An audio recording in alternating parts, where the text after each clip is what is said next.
বন্ধুরা, আমার কথা শুনে শীতকালে গরম নারকেল তেল 2 ফোঁটা এইভাবে মেখে দেখো। তো দেখো আমি এখানে নিলাম 3 থেকে 4 ফোঁটা গরম করা নারকেল তেল, তার সাথে দিচ্ছি 3 থেকে 4 ফোঁটায় মধু।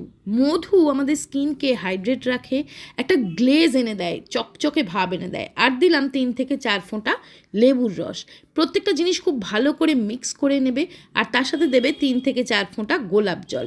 পরিষ্কার মুখে এটা সুন্দর করে সারা ফেসে লাগিয়ে নেবে। এটা তোমার স্কিন থেকে দাগ ছোপ তুলে দেবে, চোখের তলার কালি, আন্ডার আই পাফিনেস, ঠোঁটের চারপাশে কালো দাগ হয়ে যায়, ব্ল্যাক হেডস, হোয়াইট হেডস, সমস্ত কিছু কিন্তু রিমুভ করতে সাহায্য করবে। 3 থেকে 4 দিন ব্যবহার করলেই তফাৎটা বুঝে যাবে। এবার দেখো, এটা হচ্ছে আগারোর ফেশিয়াল স্ক্রাবার। এটা দিয়ে আমি হালকা স্ক্রাব করে নিচ্ছি, ফলে এই যে ব্ল্যাক হেডস, হোয়াইট হেডস জমে থাকে, শীতকালে ডেড স্কিন জমে যায়, সেগুলোও কিন্তু খুব ভালোভাবে পরিষ্কার হয়ে যাবে।